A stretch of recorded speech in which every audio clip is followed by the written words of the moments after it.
Well, thank you. It's remarkable to see all of you here in this amazing room. So, I hope we have an interesting and engaging time tonight. That's the plan. I have a lecture planned, so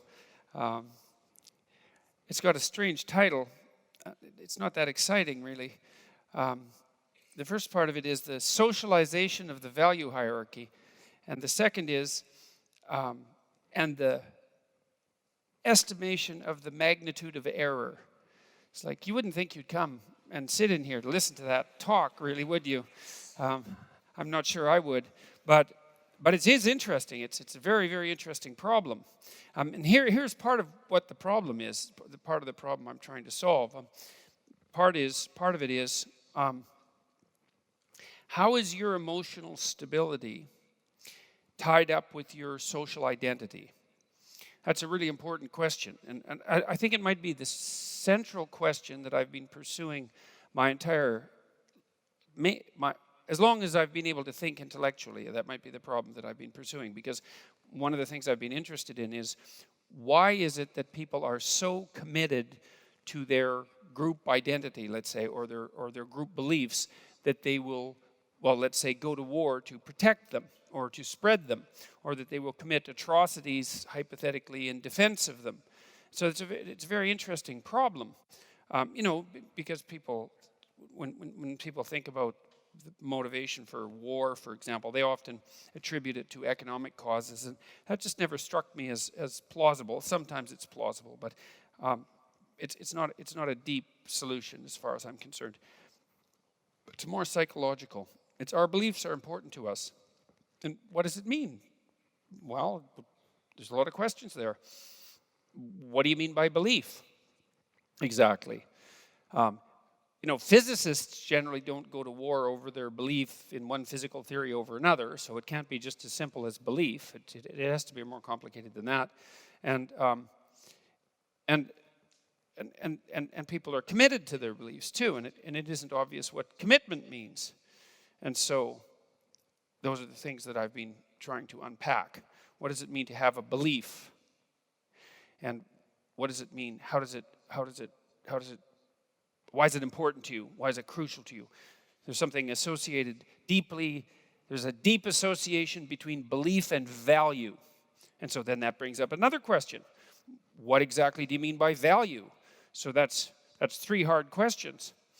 And so that's part of it. And then, so that's the value hierarchy question, part of it. And then the error magnitude problem is, let's say you go to a party and you tell a joke, and you think it's a pretty funny joke.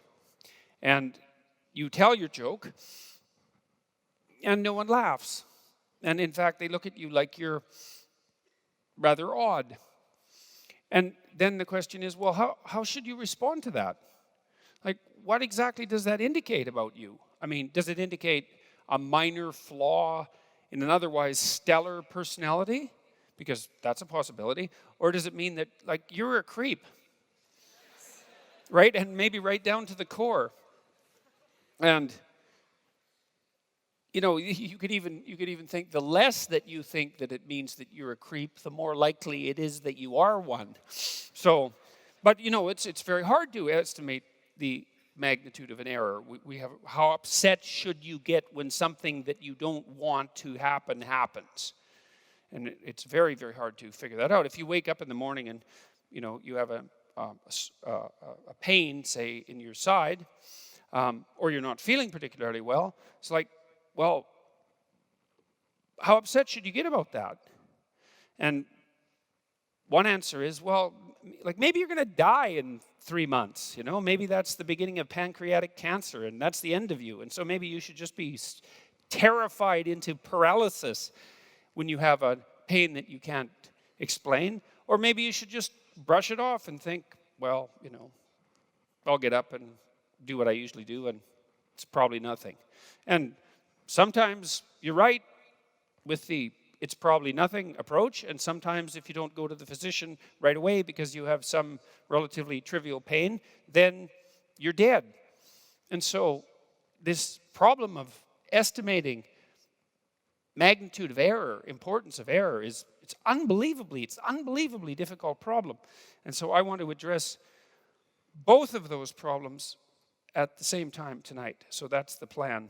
So we'll see how that goes. So, and then I want to weave in there one more thing, which is this relationship between your own psychological structure, whatever that happens to be, your own value hierarchy, because there's a very tight relationship between your value hierarchy and your psychological structure, which is why hierarchies, by the way, are necessary, which is part of the point I was trying to make, say, in Rule 1 in 12 Rules for Life when I talked about hierarchies. There's no getting away from hierarchies. Because a hierarchy is a structure that tells you that one thing takes precedence over another, that one thing is more important than another, right? And if everything is of equal import, then nothing is more important than anything else, by definition. And then, well, what should you do? And the answer is, well, you can't tell, because nothing is any more important than anything else. And the definition of important, fundamentally, is something like that which you should do first. That constitutes importance. That's also something that's relevant, I would say, too, because a lot of the way that we look at the world is as a place to. We look at the world as a place in which to act, and we make a lot of judgments about the nature of the world in terms of how we should structure our action. In fact, the theory that I am putting forth in general is a theory that's predicated on the notion that the essential way that we look at the world is as if it's a forum of action, like a dramatic forum, like a story. That's a good way of thinking about it, that we really do view ourselves and our place in the world as a story that's set in a narrative landscape. And you might argue that that's not the case. You could say, well, that viewpoint, for example, has been superseded by a scientific viewpoint, but it isn't obvious to me that that's the case. And it certainly isn't. It's certainly not the case that we act that way. And it's certainly not the case that we structure our political systems that way. And it's certainly not the case that we treat each other that way, or that we think that way, or that we react emotionally that way. And so that's a lot.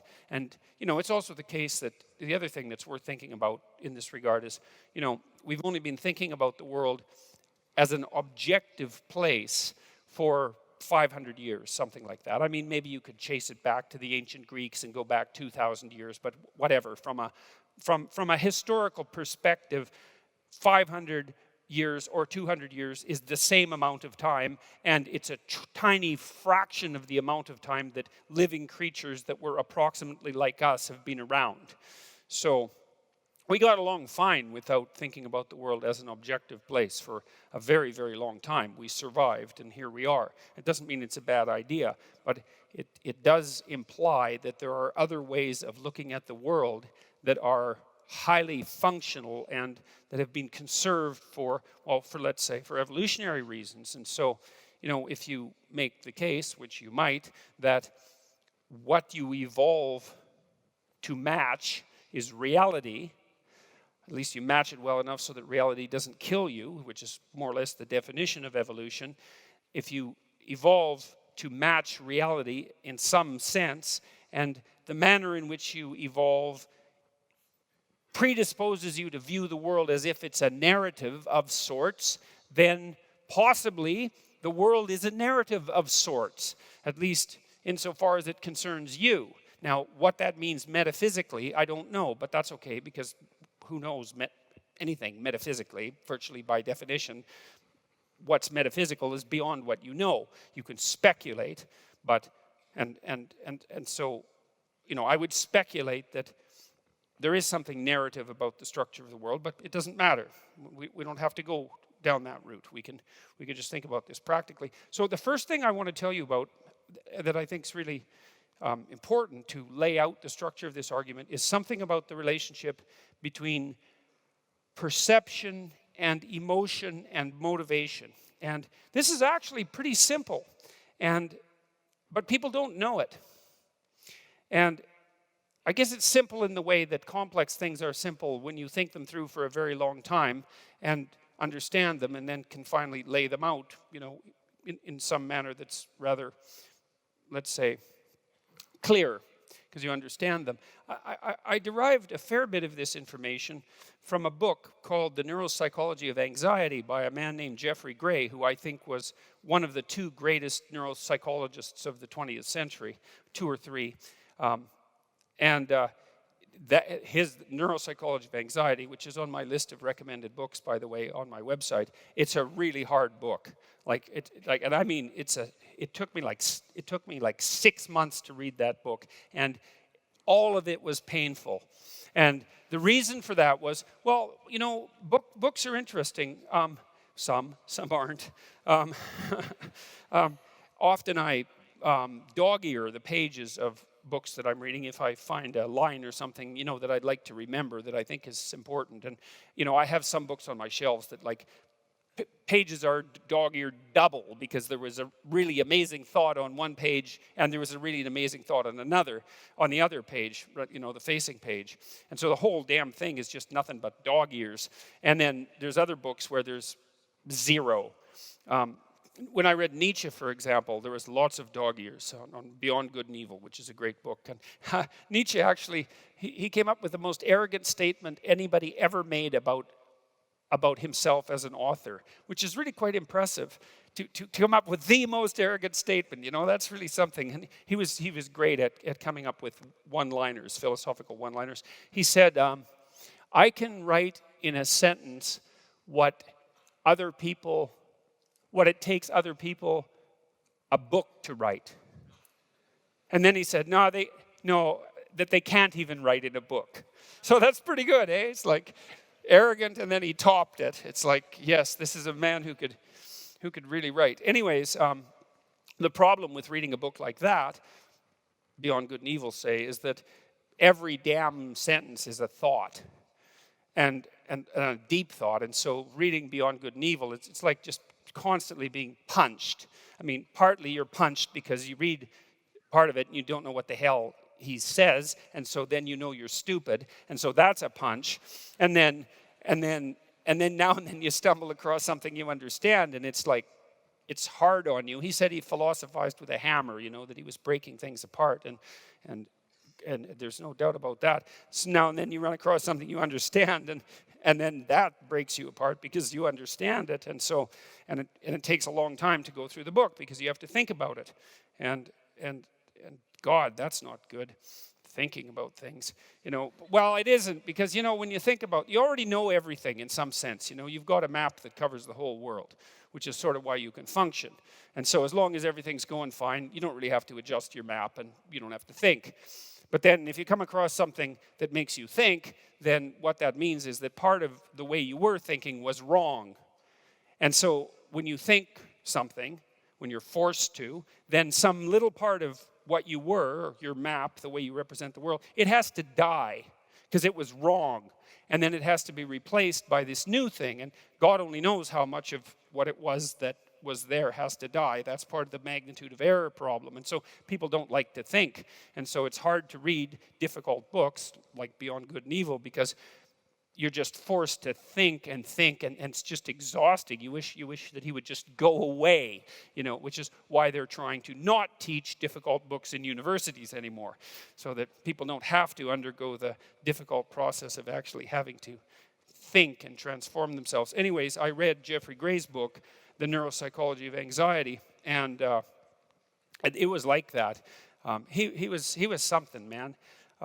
Student of a psychologist named Hans Eysenck, who was the most cited psychologist in the 20th century, and really quite a good psychologist. He laid a lot of the groundwork for modern theories of temperament and personality. They've been modified since his work, but he got extroversion right. He was the first person to really identify extroversion in a manner that could be measured. Carl Jung actually invented the notion, but Eysenck figured out how to measure it, which is a big deal. And he also noted that there was another important personality dimension, neuroticism, which is the tendency towards negative emotion. And he got that right too, because that actually happened to be the case, and he figured out how to measure it. And so Eysenck was the first person who really established conceptually the fact that we have two fundamental emotional systems, one positive and one negative, that they're not opposites exactly. They're actually separate biological systems. So some people can be extroverted, which means they're quite happy and assertive. They smile a lot, they laugh a lot, they tell a lot of jokes, they like to party. They always like to be around people. That's an extroverted person. And they can also be unhappy, worried, anxious, depressed, frustrated, disappointed. I mean, living with someone like that's quite a trip because they're just all over the place. But, but there are people like that because you can be high in negative emotion and you can be high in positive emotion or low in both or whatever.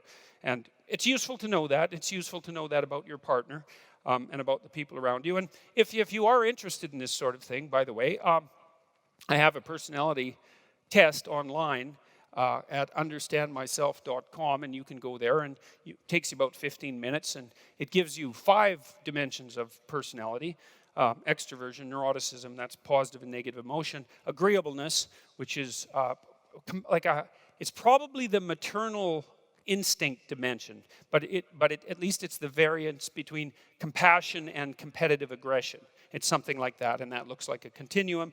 And there's another dimension, which is trait conscientiousness, which is integrity and dutifulness, orderliness, industriousness.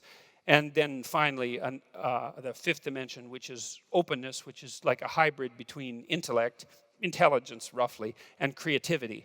And so you can go there and find out how you compare to other people. And that's kind of interesting and useful, because it's kind of useful to know who you are. And to know that that's actually who you are, that you have a nature. And some of that stuff's movable, but it's not as movable as you think. And the farther you want to move it, the harder it is to move. Like, you can take an introvert. You're an introvert if when you're around people, you get exhausted by it and you have to go off by yourself and recover. Then you're an introvert. And if you're an introvert, you don't really like being in groups. And so sales, maybe that's not for you, And that's a good thing to know, because if you're an introvert, why go be a salesperson and be miserable? Do something where you can spend time alone and not be miserable. That's better. You might as well match your occupation to your temperament rather than the other way around. Now, you can take an introvert. I've worked with lots of introverts who say had made pretty good progress in their careers, and they were at a point where they had to do a lot of social networking, and otherwise they were going to hit a plateau in their career. And they could be taught the skills of extroversion sort of one at a time, rather painfully. So they could learn them, they could accrue the skills, and that would broaden their personality outward into the, say, extroverted end of the continuum. But it didn't make them extroverts. And so they were still temperamentally introverts. And so, if you're a neurotic person, high in negative emotion, you can learn to regulate your anxiety and so forth. But you hit a point of diminishing returns, and it's difficult. It's effortful. So, anyways, back to Eysenck and then back to Jeffrey Gray. So Eysenck identified extroversion and introversion, or extroversion and neuroticism, and that's going to be very important in a minute. And Gray elaborated Eysenck's theories to a large degree, but he did that neurologically. He was a master of the animal experimental literature, and a lot of that's being phased out of universities because the regulations for animal experimentation have become so onerous and difficult that it's much easier for beginning scientists just not to bother. And that's a real catastrophe, because we have learned a lot about the brain in the last 50 years, a lot. And we've learned very little about the brain from PET scans and MRI scans and like that complicated technology that's used to study human beings, and an unbelievable amount by studying animals. And you might think, rats in particular, and you might think, well, rats, why? They're not much like human beings, but that's wrong. You share, I don't know what it is, 98.5% of your genetic structure with rats. Some of you probably more than that. We haven't devolved from the common ancestor with rats from an evolutionary perspective that long ago. I mean, like, it's millions of years ago, but it's short compared to how long ago we devolved, let's say, from, or we devolved, I think that's good enough, from amphibians. And so we're a lot like rats, man, and we have the same skeletal structure, and our brains are quite similar, and the neurochemistry is very, very, very similar. I mean, the neurochemistry is similar right down to the level of crustaceans, which is why I wrote about lobsters in Rule 1, because I thought it was so bloody amazing when I came across that literature to see that when lobsters are defeated in a social contest and they lose their hierarchical position, that they undergo neurochemical changes that are analogous to the neurochemical changes that human beings undergo. That's so amazing. And that the same damn drugs that help us, antidepressants essentially, also cheer up defeated lobsters. I mean, it's a staggering demonstration of the continuity of biology across, unbelievable spans of time. Critics have complained that I cherry-picked the data, but they don't know what the hell they're talking about. So they don't. I studied the serotonin system for a very, very long time, and I know perfectly well that one of the things that it does is monitor your position in a social hierarchy. And it's more important than that, because the serotonin system it's a master control neurochemical system. It's like the conductor of an orchestra. Everything in your brain depends on the serotonin system, which is why you think about it like an antidepressant decreases the rate at which neurons will reuptake serotonin. You need serotonin to modulate the way your neurons work. You take an antidepressant and the serotonin works a little longer. Okay, so what's the consequence of that? Well, let's say you're depressed. Okay, we got to think about being depressed for a minute. So when you're depressed, this is what happens. All you remember about the past is what's negative. So everything about the past is negative. All you can see in the present is what's negative. Everything about the present is negative. And nothing about the future is positive at all. And so that's interesting, because it means that something has shifted inside you, let's say neurophysiologically, that changes the way you view everything. Everything. Your entire past, the present, and the entire future. And what it essentially does is exaggerate negative emotion to a tremendous degree, that's depression, and suppress positive emotion. Now, there can be variance in that. Sometimes you see depressed people, and you can think about your own mood in this way. You might say, well, I'm not that sad, but I've just sort of lost my interest in everything. Okay, so that means that what's happened is your positive emotion system has been suppressed, because the positive emotion system is what gives you that interest in things, that pulls you forward to action, okay? And the negative emotion system, that's anxiety, that's a huge part of it. Frustration, disappointment, grief, pain, that kind of covers it. Anger as well, though anger is a bit complicated because it's half a positive emotion and half a negative emotion, which is why it feels so good to get angry, by the way, and why it also impels you to action, whereas most negative emotions stop you. So in any case, if your serotonin function declines, then all of a sudden everything is negative. You think, well, isn't that interesting? How the hell can it be that something can change within you that changes everything? And the answer has to be, well, it must be a fundamental system that's been changed, right? Because if it changes everything, it has to be a system on which all other systems depend. And that is the case with the serotonin system. And that's really worth knowing, especially when you also know that the serotonin system counts where you are in the social hierarchy. And so there's this weird kind of one-to-one correspondence. Imagine a social hierarchy has 10 levels. I don't care what hierarchy you're in. Most people's hierarchies are actually quite small. They sort of consist of the people that they compare themselves to. Which is a strange thing, too, because one of the things that you see happening with really successful people is they actually don't get a lot happier and a lot less unhappy as they climb the broad social ladder, because the people they compare themselves to change. And so I can tell you a funny story about this. So I know this guy. I worked with him for a long time. His name is Adeo Resi. And he's a hell of a guy. He's like 6'7", and he's like really charismatic. And he's been pretty successful. He built this company in San Francisco called Founder Institute. And it's only one of many things he's done. And it's operating in 165 cities. It's a school to teach people how to be entrepreneurs. He's trying to export Silicon Valley, what would you call it, know-how, technological and financial, to the rest of the world. And in like 5 years, he built 165 schools, not physical schools, but school-like organizations around the world. And like, go try that.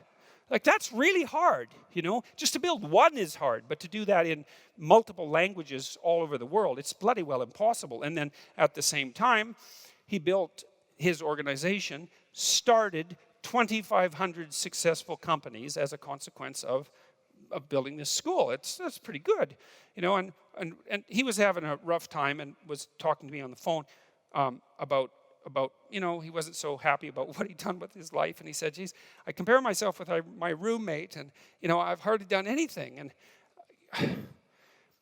his roommate was Elon Musk. It's like, I just laughed at him. I thought, geez, really? That's what you're going to... You haven't done anything compared to Elon Musk, and you're depressed about it. It's like, yeah, well, you and the rest of the planet. I mean, look, what did Musk what did he do? He invented an electric car. That's impossible. Then he made it work. That's impossible. And then he built an entire infrastructure to charge it, and that worked, and that's impossible. And they're good cars. And then he made them faster than any cars have ever been, and cheap, and so that's impossible. And then that wasn't good enough, so then he decided that he would compete with NASA, which is impossible, and build rockets at 1/10 the price they were building them, except bigger. And then he would shoot his car on his rocket out into space. Right. And he did all that. And it's like a day I was thinking, oh, I've hardly done anything with my life. It's like, oh. So, but my point is that, you know, primates of our type sort of have a group size that we think about as our group of about 200 people. So like on Facebook, for example, the probability that you're in something approximating reasonable, constant communication with more than 200 people is low. You just don't have the time, and you can't keep track of it. So our natural group is something like 200, and our groups tend to fragment when they get bigger than that. And that's also associated, by the way, with cortical size. You see this in primates, is that as primates develop larger brains, the group size that they seem to be able to manage also increases, and that might be part of the reason why they develop larger brains. Who knows? But anyways, it's about 200 people. And the problem is that as you get more successful, say, in the global hierarchy of 100 million people, the 200 people that you compare yourself changes. And so that you end up with $100 million, and you're not very happy because your $50 million yacht is like 20 feet shorter than your friend's, you know, $150 million yacht. And you're high in neuroticism, so that makes you frustrated and disappointed, you know. So anyways, it's important to understand. It's the message here, the point of this is that you have a system, the serotonin system, base of your neurophysiology. It also sets your brain up during embryonic development. So it really is the master control system in many, many ways. And it counts where you are in your hierarchy. And then it decides how much positive emotion and how much negative emotion you should feel on average because of your position. And so like if you're, let's say number 1 is at the top and number 10 is at the bottom. So you're number 10, you're barely clinging to the bottom of reality. Your brain says, look, it's dangerous where you are at the bottom of the hierarchy. You don't have a lot of friends. It's precarious down there. And so that means any little thing that goes wrong, any little error you make, that might be the end of you. And so you better be on guard and alert. And if something small happens, it better hurt, because it might be the straw that breaks the camel's back. And there's nothing pleasant about that. Like, of course, why would there be? Why would there be anything pleasant about a process that magnifies everything negative you feel about anything that might be wrong? And not just on one small dimension of negative emotion, not just anxiety, which is bad enough, but anxiety and the pain-related emotions. So pain-related emotions are pain, obviously. that it generally indicates damage to a psychophysiological system, but grief is a pain-like emotion, and frustration is a pain-like emotion, and so is disappointment, and loneliness as well. Those are all pain-like emotions, and I've elaborated out of an underlying pain system. And so the negative emotion system is like a tree that has branches, and each of the branches is the separate negative emotion, but they're all tied together at the root. And positive emotions are like that as well, except they're not quite as differentiated. And so if your serotonin levels fall because you've suffered a hierarchical defeat, then the positive emotion system gets flattened so that good things no longer feel good because it's dangerous to take risks, perhaps if you're at the bottom of the hierarchy and you're not doing very well, which is why you're at the bottom. Why should you have any trust in yourself, and you don't have any friends, and you're not well situated in the social world? You're not going to be enthusiastically moving forward to do new things, and so your motivation for engaging in life declines, and it can decline pretty much to zero. If you see people who are seriously depressed, they say, well, I can't even listen to music anymore. It just sounds flat and dead. And if you talk to someone who says that about music, they're pretty damn depressed, because music is one of those things that virtually everybody always enjoys, at least one genre or another. And the depressed person will describe even that the sensory quality has changed. And then they also say they're absolutely overwhelmed with negative emotion. And so, okay, so that's a good thing. So that's a good, very interesting thing to know, is that the manner in which one of your fundamental neurochemical systems is tracking your position in a hierarchy is crucial to the maintenance of your emotional stability. Okay, so now you want to keep that in mind, because that's the first important point. Okay, so now the next thing I'm going to do is explain to you how it is that the way you look at the world is related to the emotions that I just described.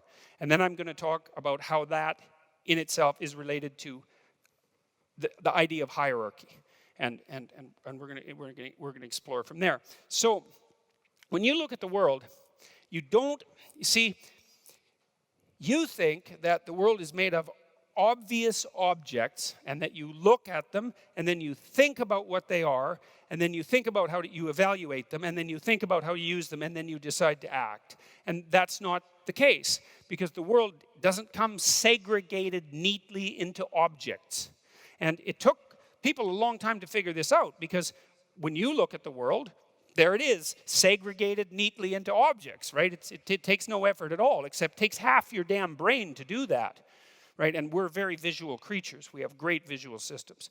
And so a tremendous amount of metabolic energy and evolutionary expenditure of time has gone into providing us with a visual system that just breaks the world up into obvious objects for us. And that isn't even right, because we don't actually see objects. What we see are more like tools and obstacles. We just think they're objects. Like when you come in here, I can give you an example of that. Okay, think about a beanbag. Okay, think about a stump, and think about a stool. You say, those are all chairs. Okay, it's like, well, what do you mean they're all chairs? What do they have in common? Objectively speaking, a beanbag doesn't have legs. A stump is rock hard and solid. A stool is something almost completely unlike a beanbag. Well, they're all chairs. Well, why?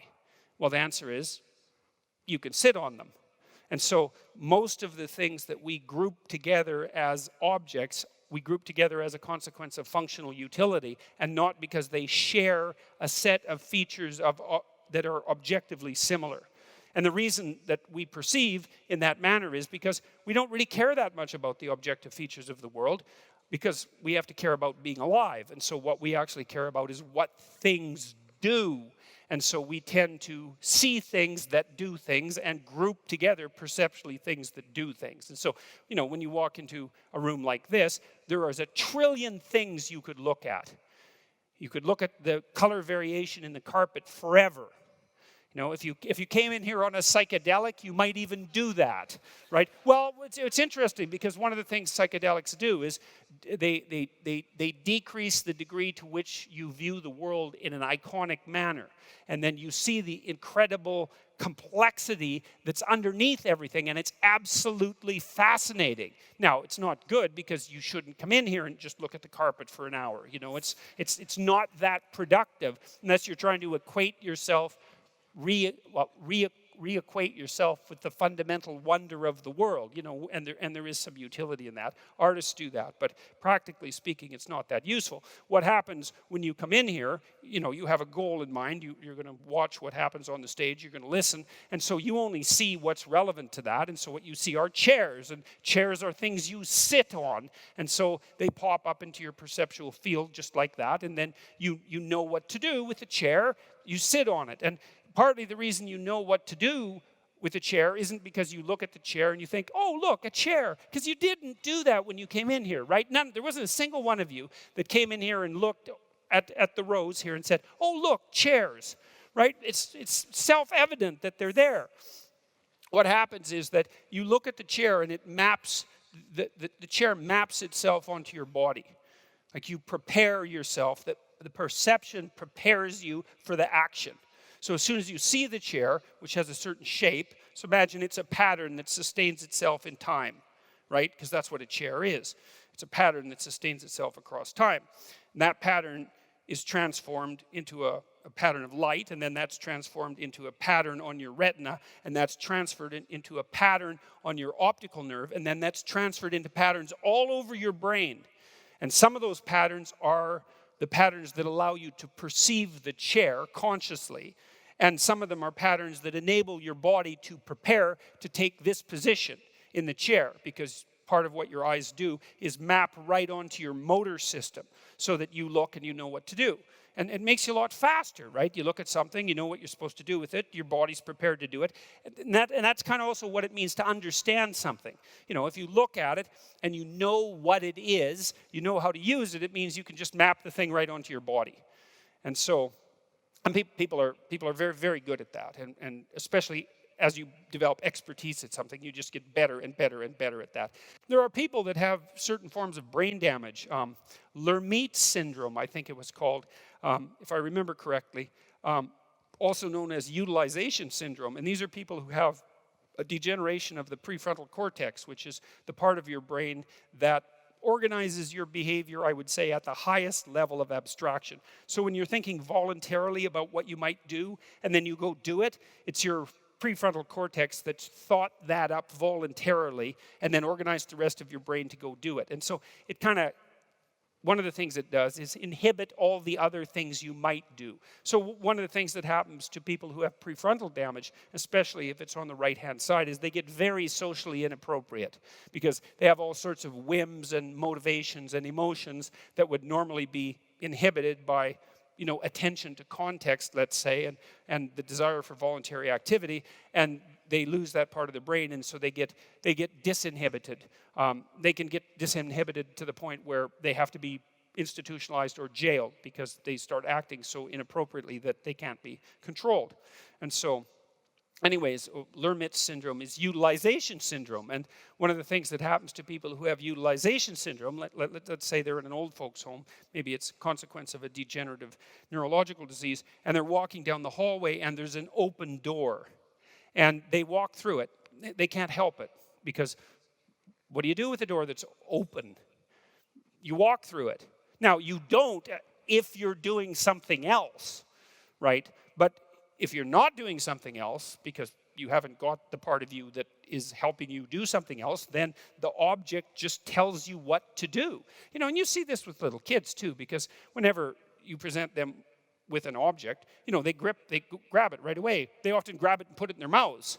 And they do that because their mouths are already wired up completely when they're born, right? Both from a sensory perspective and from a motor perspective. And so kids are always cramming things into their mouth so that they can investigate them with their tongue and map what they are. It's important for them to, well, that's how they learn about the world. And so, anyways, if you have utilization syndrome, you can't not utilize things. So you can hand someone a bottle or a cup of water who has utilization syndrome and they're not thirsty and they'll drink it because it's a cup of water. And what is that? It's not an object. It's a thing to grip and drink. And it's how else can you look at this? This isn't a cliff. It's a falling off place, right? And if you're one of those strange creatures who just think it's a cliff and you're, I don't know, you're abstracted in thought and you walk off it, then you're dead. It's a lot better to perceive it as a falling off place, which is what you do because you know what it's like. You go somewhere that's steep and you kind of play with the edge a little bit and you can feel the falling off place map itself on your whole body. It's kind of a strange, I suppose, an interesting experiment to play with that. You might be back here and you think, yeah, that's not too bad. I wonder if I can get a little closer, and maybe you can, and maybe you can get too close, and then you're an evolutionary mistake. So, but you get close enough. Maybe you peer over and you think, yeah, that's enough. And you can feel the falling off place map itself onto your body. And that's how you perceive with your emotions and your motivations and your action systems way more than you think. So it isn't object, picture on your eye, picture in your brain, thought, emotion, and then action. That's not how it works. You're representing the world at multiple levels in your nervous system at the same time. And you need to. And one of those levels is emotional. So here goes for the emotional part. Now, look, and this is just as important as the serotonin idea, I would say, which means it's really important because the serotonin idea is really important to know that your position in the social hierarchy determines the balance between your positive and negative emotion. That's like a crucial insight into human behavior. And that we have a positive emotion system and that we have a negative emotion system and that they're separate. Those are unbelievably important discoveries, all made, by the way, virtually all made by animal experimentalists, just so you know, because they deserve some credit. So now the issue is, how is your perception related to your emotion? And so it looks like it, and this is much of this I learned from Jeffrey Gray. Now, Gray was a student of Eysenck, but he's also a student of someone named Norbert Weiner, who was a cyberneticist at MIT. He established the field of cybernetics, and he was one of the first people he was one of the founders of computational science. He was a big deal, Norbert Weiner, and his work had tremendous impact on all sorts of fields. And he was trying to figure out how to generate autonomous self-correcting systems. So let's say intelligence systems, and us among them, because we're autonomous self-correcting systems. And so Gray knew about Norbert Weiner's work, and he integrated that with Eysenck's work and then with all this psychobiology, and he came up with a lovely set of ideas that are extraordinarily useful. And so here's one of them. We live inside, we perceive, this is part of perceiving the world as a story. We perceive the world as a place to go from one location to another. So you can imagine that we're on a journey. That's our life, is a journey. And it might be a 10-minute journey. It might be a 15-minute journey. It might be the journey of a week. It might be the journey of a month or the journey of a lifetime. And, maybe what you would want is that the journey of a minute and 10 minutes and a week and a month and a year culminate into the journey of a lifetime. You could imagine that you would want some continuity across all that so that there was some integrity to your existence, so that each part of what you were doing was related in some intelligible way to the whole. That would be an ideal. When you think of someone as being integrated, right, as having character, something like that, that's really what you mean. You mean that all the parts of what they do fit somehow into an integrated whole. And so that's kind of interesting to know too, because if you have a value system that's well structured, then all the little things you do are part of the big thing that you're doing, whatever that big thing is, and you are doing that big thing. Okay, so that's another thing to keep in mind. Now, so You're looking at the world. You're a creature of action. You have to be a creature of action because you have to act in order to live. Because if you don't act, well, then you fall apart and you're overwhelmed by despair and negative emotion and you starve to death and you die. And so not acting, not an option. So unless you're willing to take the consequences I just described. So you better look at the world as a place to act.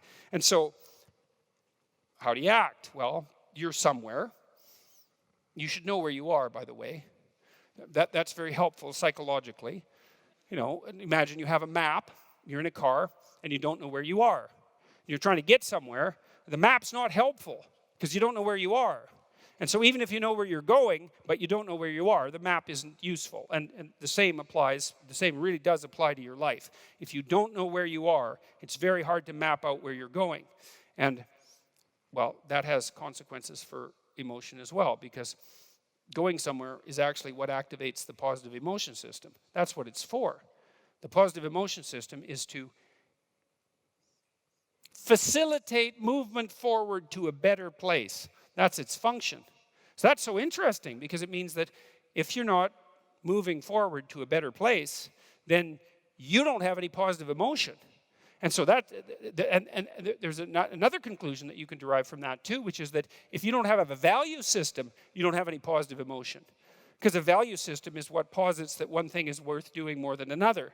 And if one thing isn't worth doing more than another, then you don't have any place valuable to go. And if you don't have any place valuable to go, then you don't have any positive emotion.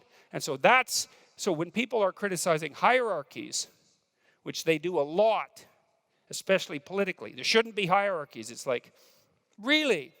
There shouldn't be hierarchies, eh? Well, how is it that you propose to look at the world?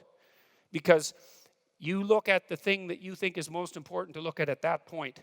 And if you couldn't, you wouldn't even know what to look at. You know, maybe I've seen videos, YouTube videos of cameras that have been dropped from space accidentally. Maybe it wasn't accidentally. It might have been part of an advertising campaign for maybe one of those You Go things. What do they call those? What is it? Yeah, GoPro, that's it. So they dropped one, I think, from like 30 miles up, and it spun around all the way down and videotaped. It's like pretty dull because why?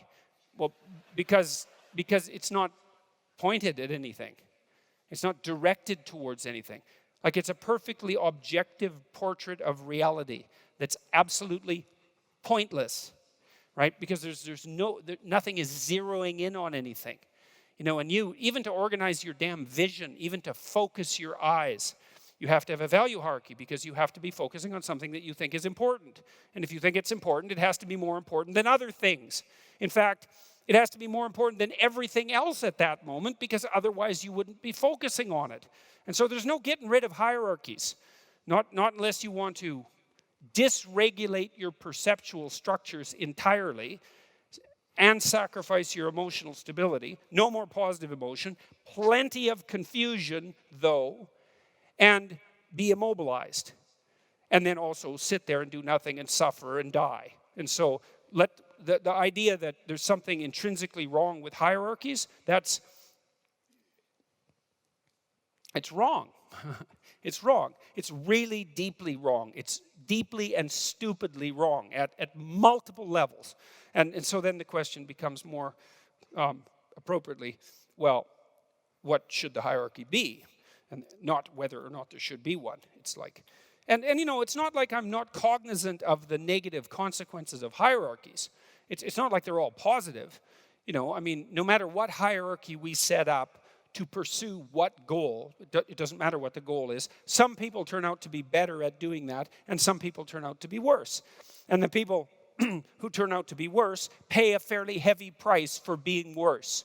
And so you set up a hierarchy, there are people, and more people at the bottom that are worse, pay a fairly heavy price. And so it's not like hierarchies are without cost.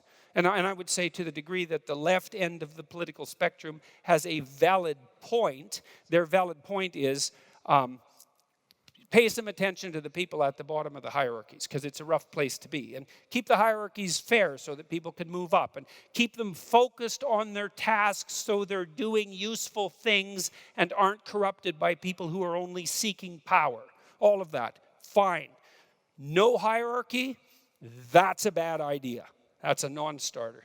Okay, so now you're deciding to go somewhere. And it doesn't matter where it is.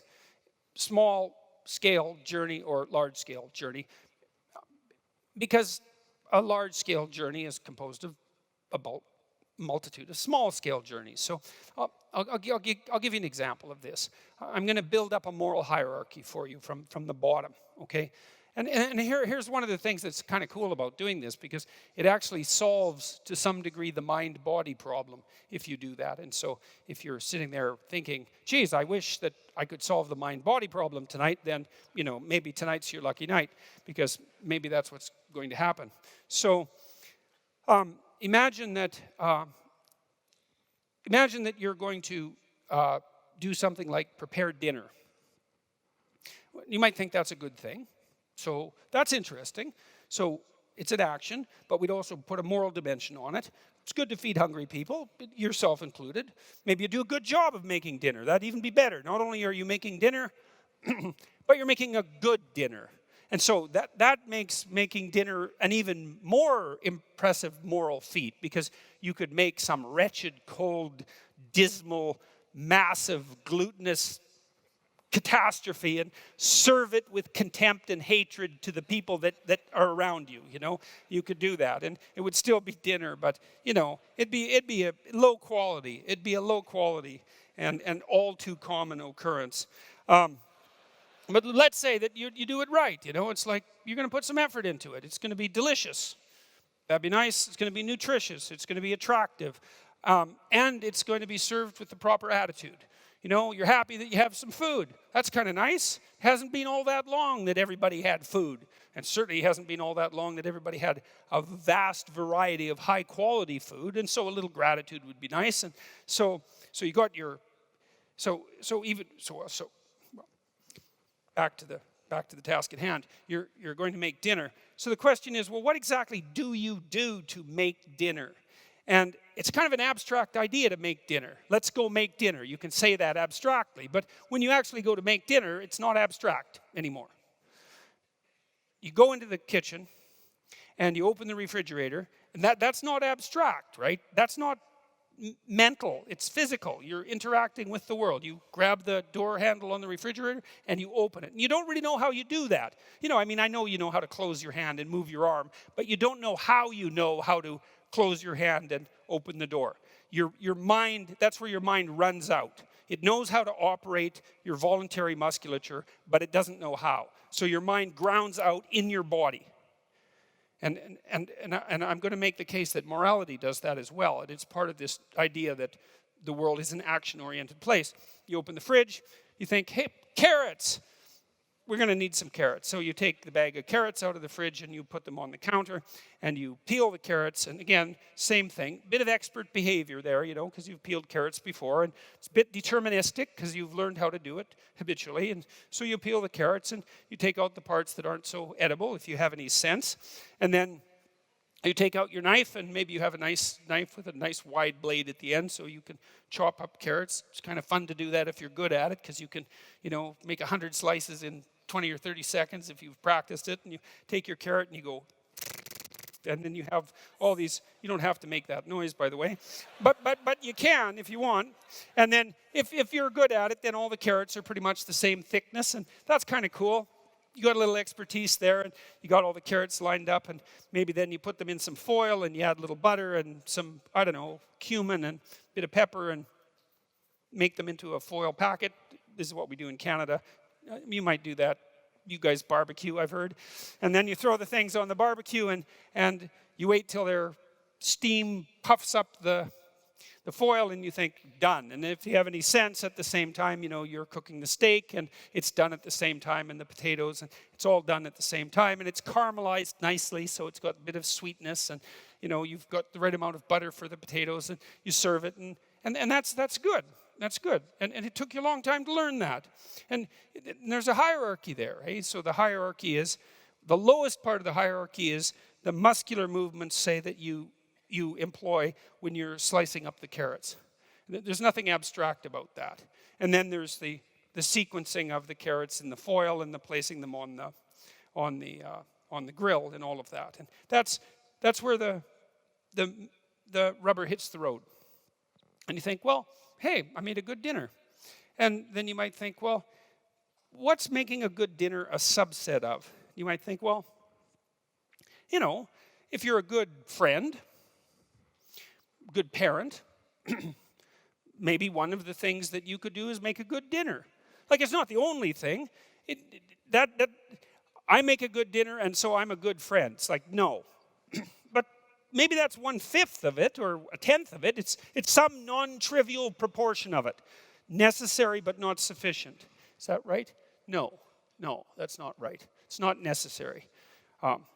Anyways, it's one of the things you could do to be a good friend. And then, if you have a friend, maybe he makes you a good dinner now and then, and there's some reciprocity there. So you're capable of engaging in that reciprocity. And that's another thing that might make you a good friend or a good parent, let's say. So let's say there's 10 things like that at that level that make you a good parent.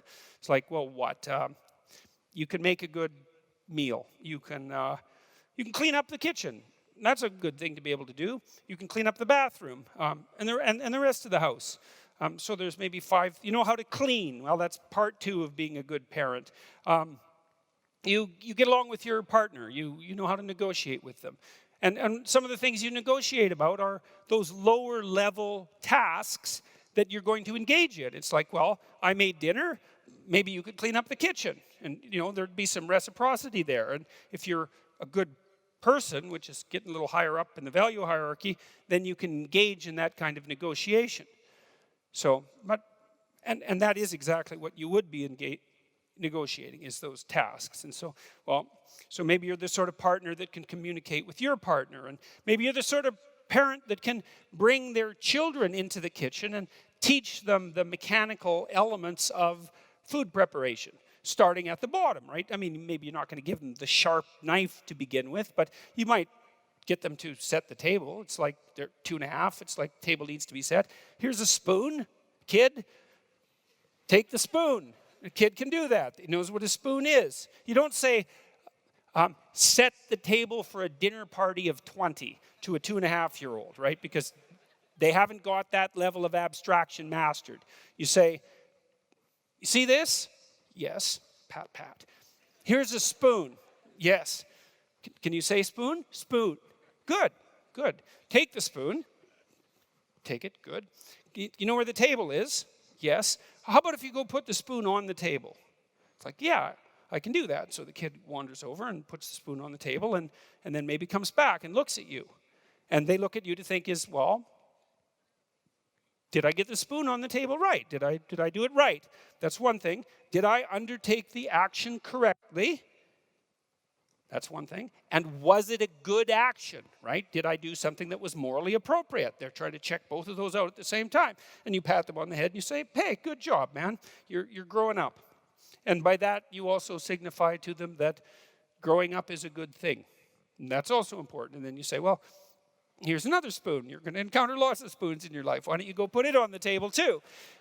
And so, they put the spoons on the table, and then maybe you show them how the spoons might be arranged, and then maybe you trust them with a fork, and then they can do the same thing, and then with the knife, and, a dull butter knife sort of thing, at least to begin with, and with the dishes, and you teach them bottom up, right? Reflex upward.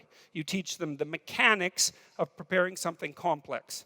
And so they have all those micro skills embedded in them, so to speak. Now, they're part of their psychophysiological ability. And at some point, with a certain amount of training, might take 3 months, 4 months, 6 months, you can say, set the table. And then the kid knows exactly what to do. But they don't know what to do until they have all those micro routines mastered. And so that's kind of cool, because what it indicates is that the command, the macro command, set the table, is only something that has a meaning when the micro processes that are motoric have already been mastered. And that's a really good way of thinking about how you're constituted. Like you have a lot of skills, things you can do with your body. Action-oriented skills and perceptual skills. And once you have them as part of you, then other people can refer to them and you understand each other. And that's partly how we understand each other, is that we share a hierarchy of skill and perception that's built from the bottom up to a very high level of abstraction and also a very high level of isomorphism, meaning it's the same for everyone.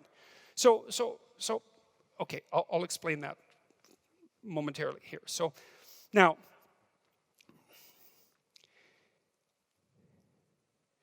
we already established that you have to do things.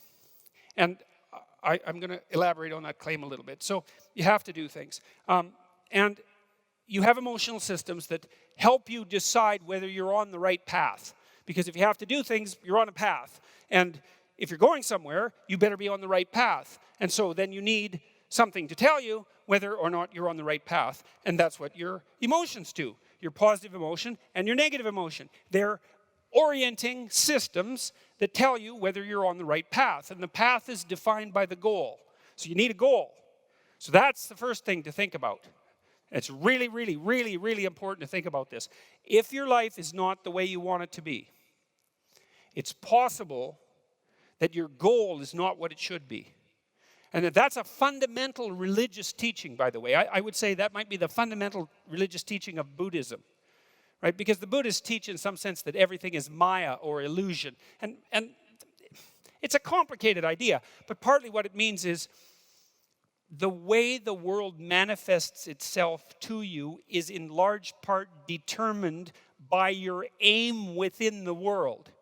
And so by switching aim, you can switch whether something is positive or negative. Like, let's say you come home and you find your wife's having an affair. And it's like, man, you're not happy. You're one bitter, twisted, angry person. And, you go down to the bar and you have a few drinks and you thought, God, I really never liked her. And you think, hey, this is the best day of my life. My wife had an affair. It's like, I'm free. I know this is a ridiculous story, but you get my point. It's like you can make a switch like that. And you think, well, isn't it so strange? It's like half an hour ago, I was like bitter and twisted and angry and resentful and anxious and frustrated and disappointed because there was something I wanted and I wasn't getting it. And now all of a sudden I've decided I didn't want that and everything is switched around. And so that's a miracle that can happen. And so in Rule 6, the rule is put your house in perfect order before you criticize the world. Well, so what's the idea? It's like, well, if the world isn't up to your standards, let's say, first of all, you might ask yourself about that to begin with. It's like, the world isn't up to your standards. Really? That's the world's problem somehow. It's not more likely that it's, given that you're talking about the world here, it's not more likely that there's some chance that it's your problem. And that if you put yourself right, then the world wouldn't appear to be a problem. And I mean, it's a profound question, and I'm not throwing that out cynically or sarcastically. I mean, I've been disenchanted with the world a fair number of times personally. I'm including myself in the list of people who make that error. But, knowing that your emotional reactions are dependent on your aim, and that's actually technically true, does immediately open up the question, hey, man, if things aren't laying themselves out in front of you, the way that is necessary for you to live a full and engaged life and not be cynical and bitter and twisted and cruel and vengeful and disappointed and all of that, it's just possible that you're not aiming at the right thing. And man, that is a question worth asking.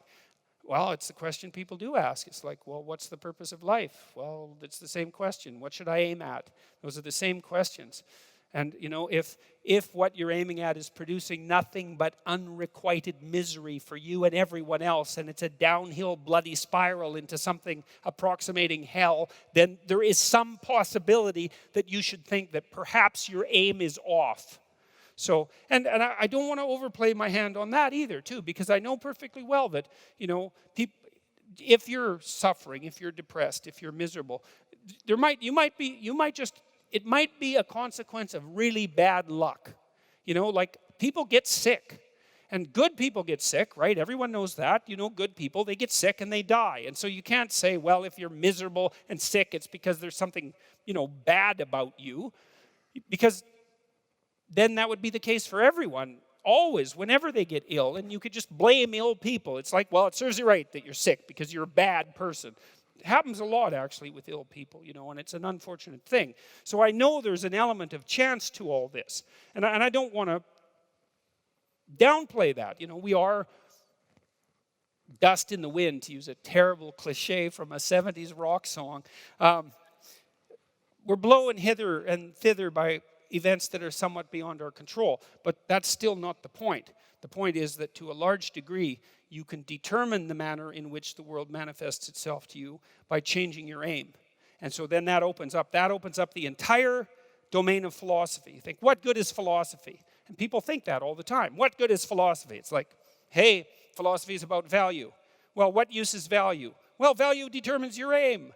Well, who cares what your aim is? Well, your aim determines the manner in which the world lays itself out to you emotionally. Well, who cares about that? No one says that. The argument stops there because no one, especially no one who's been seriously hurt or seriously depressed, like in pain, no one ever says, oh, well, who cares about that? Because if you can say that about your pain, all that means is you actually haven't been in pain.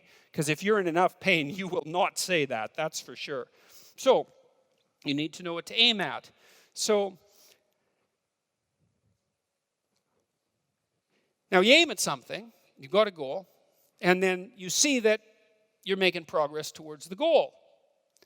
That's a good thing. That makes you happy. It actually, technically, there's a system, dopamine system, neurochemical system. Same system, by the way, that cocaine and methamphetamine and opiates activate, which is why people like to take those drugs. And it tells you that you're moving forward in the manner that you should be according to the dictates of your plan. Doesn't necessarily tell you whether you have a good plan. That's a more complicated problem, because who knows if you have a good plan. But one thing that you could know is that a plan is better than no plan. That's a really useful thing to know, especially if you're kind of drifting. It's like, well, I'm going to find myself. It's like, no, just pick something and move towards it. And as you move towards it, you're going to succeed and fail specifically. And then you're going to learn something about success specifically, and you're going to learn something about failure specifically, and then you can learn what you use to fix your plan. So a stupid plan is way better than no plan, and you're likely to have a stupid plan, or at least to be able to make one, so that's good news for everybody. You can make a stupid plan, and so I would say, make a stupid plan. And then implement it. Not any stupider than it has to be. You could think about it a little bit, but then implement it. And have your successes and failures along the way and learn from them. And then you can rejig the goal. You can move the target. That's fine. That's part of the game. It doesn't have to be fixed. It's a movable target. And maybe what you're trying to do is to move the target to an ever better place. So you're moving towards a target, and at the same time you're moving the target. Right. And you're trying to move the target towards something like an ultimate ideal. You're trying to find out what that ultimate ideal is. And part of the way you figure that out is by moving towards a target and by learning about success and failure along the way, because then you can inform yourself with regards to what might constitute a reasonable aim. And so that's the reason to go out in the world and make some mistakes, And then you're going to. And so it's okay. It's okay to make the mistakes. It's not so okay not to learn from them, because then you make the mistakes again. That seems pointless. And so you're moving towards wherever you're going, and it's working. And so you get some positive emotion. You get some motivation from this dopaminergic system that adds zest to life. It adds interest and engagement and meaning to life. It pulls you into life. And that's worth thinking about, I would say, because if you think about it, you might wonder about whether or not you should be engaged in life. And then if all of a sudden you're doing something, and because you're doing it, you get engaged in life, then it seems like that might be the very definition of a good thing.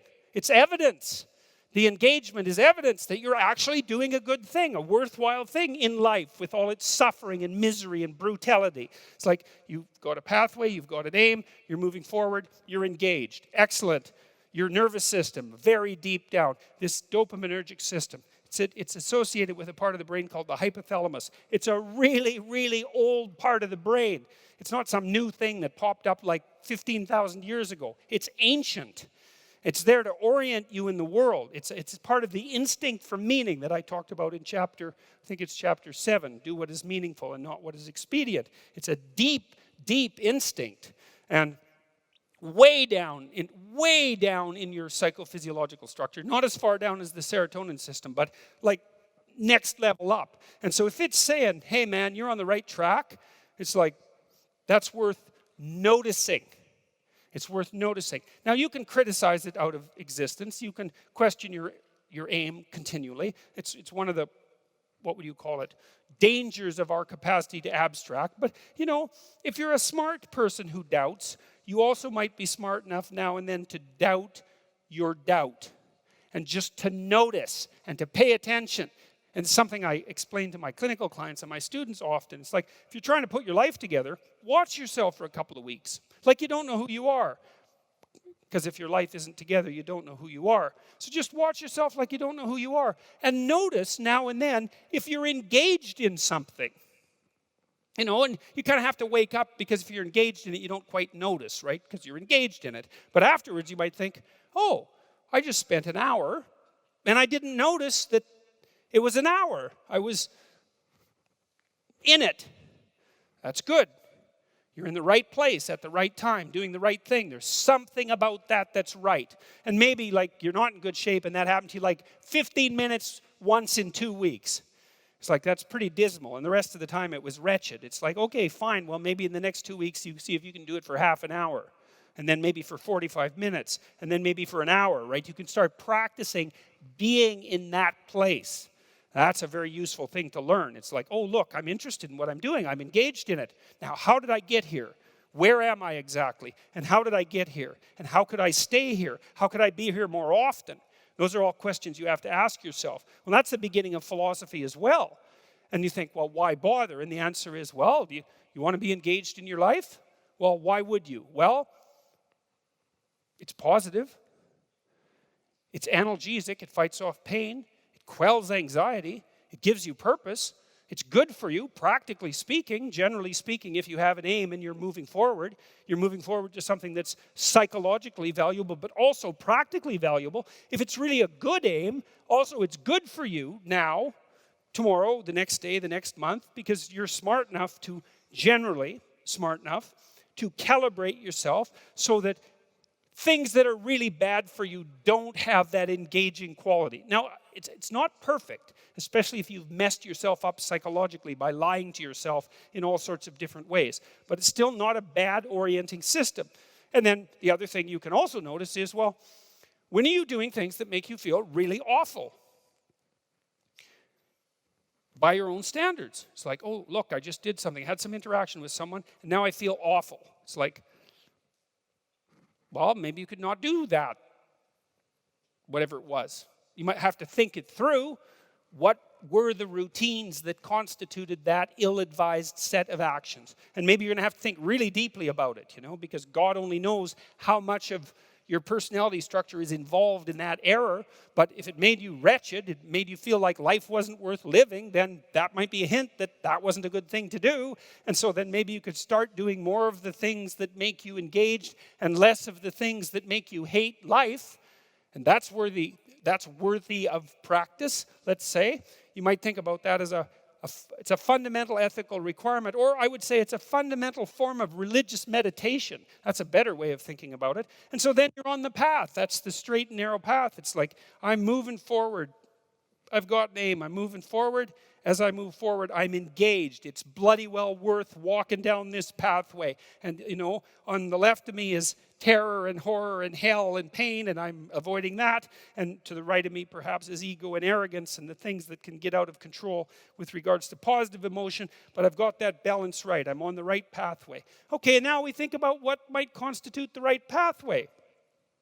Well, I can tell you a pathway that works for me to some degree. So this is a value structure that's characteristic of me, of things I do. I type because I write, and so that's pure action, right? I type letters, I type words, I type phrases, I type sentences, I type paragraphs, I type chapters, I write books. And then I talk about the books, and people read the books. And the reason that they can understand the books is because we're a lot the same. You know, like there's a lot of things that have to be the same about you and me before I can write a book that you can read. And I have to be able to take them for granted. And so the reason I'm telling you that is because there's an important relationship between my hierarchy of values and your hierarchy of values if we're going to be able to communicate and if we're going to be able to occupy the same place at the same time. You know, so if I'm writing a book like 12 Rules for Life and it has a discussion about what constitutes the good in it, then I have to start with the presupposition that we share some fundamental intuition about what constitutes the good, or my words will fall on deaf ears. Okay, and it's partly because, and this is maybe the relationship between the social world and the psychological world that I wanted to talk about. As I build up my hierarchy of skill and ability, perception and emotional regulation, you know, from slicing carrots upwards, you know, I'm a good cook, I'm a good parent, maybe I'm a good man, maybe I'm a good person, you know. And all of those cover a broader and broader range of abstractions and abilities. There has to be a relationship between that and what other people think. You know, because, look, if your kid, you teach your kid to set the table, and then he goes to someone else's house and sets the table, and he gets a swat. It's like, well, what's the consequence of that? Well, the consequence of that is that the kid is going to be unhappy. Well, why? Well, it's because the kid did a lot of work building up all those separate skills to undertake that complex activity. And it really is a complex activity. You don't have a robot at home that sets the table. You know, you have a cell phone and it's smart, but it can't set the damn table. It's complicated to do that sort of thing. And so your kid had built this complicated neurological structure as a consequence of reward, primarily, because reward helps build neurological structures. He's built this whole structure, and now what he's hoping is that all the work that went into building that structure is something that other people will appreciate as well. So that's where you need the isomorphism between the intrapsychic structure, the psychological structure, and the social structure, which is why we have to have a shared social reality. This is partly why I think the postmodernists went off the rails so badly with their insistence that the world was only language. It's like, it is in some sense very important that you construe the world the same way I do, even though there's a very wide range of ways of construing the world. We come to some negotiated agreement about what's good and what isn't, so that when I do things that I think are good, you also think they're good, so that I get rewarded for my good behavior and I get, let's say, punished for my bad behavior, because that's often a relief as well, by the way. And so we have to have our own internal structure of values that we're pursuing, because otherwise we don't have any meaning in our life, and that's no damn good. And then it has to be nested inside a shared structure of values that's similar, so that when we act out what we have learned to be good, we're treated by the world as if that's good. And then we have peace. That's the definition of a functioning political system. We've organized a moral game, a very complex one, and then we master it through reciprocal interaction with one another. We internalize it so that it regulates our emotions. Then we act it out in the world, and if there's a concordance between the way we act it out and the way the world responds, then we're okay. Because there's nothing more disturbing to you than to act out a high-order moral good. Let's say you're working really hard at your job, for example, and you're hoping for a promotion. And let's say you deserve a promotion by all reasonable standards, and then you don't get one. You know, it's given to, I don't know, it's given to the boss's mistress or some damn thing. Or, you know, it's given to someone who doesn't deserve it by the canonical rules of the moral game. And all it does is devastate you. And the reason that it devastates you is because it disrupts the relationship between the internal moral hierarchy that you've built and the collective hierarchy, and everything you have is staked on maintaining that isomorphism. And it's the same even in intimate relationships. If you do something good for your wife or your husband, you go out of the way maybe to make a nice meal, and they come home and they punish you arbitrarily for some tiny fault, maybe with the dinner, it's very disheartening. And the reason is it violates your faith, first of all, in your own intrapsychic hierarchy, second, in the structure of the social hierarchy, and third, in the match between them. And it's the match between them that's really important. We do not like mismatch between what we expect, especially in terms of reward, especially when we've really worked at it, and what we're delivered, right? And so that's partly it's partly a complicated explanation of how we regulate our emotions. We regulate them by aiming. That's important. We regulate them by walking the straight and narrow path, but then we also regulate them by being fortunate enough to be in a situation where if we walk the straight and narrow path properly, then other people respond positively to us. And then you have this lovely harmony, and it's a right way of thinking about it. It's a musical way of thinking about it. There's you composed of this very unbelievably complex, nested set of patterns, beautiful patterns that you spent forever working on. And then they're nested inside a social structure that's also patterned in the same way. And those are working harmoniously together like a dance. And that's perfect. It's the meeting of the individual with society. And it's the secret to harmonious emotional regulation and more, and to cooperation and to proper competition and to movement forward practically in the world. All of that.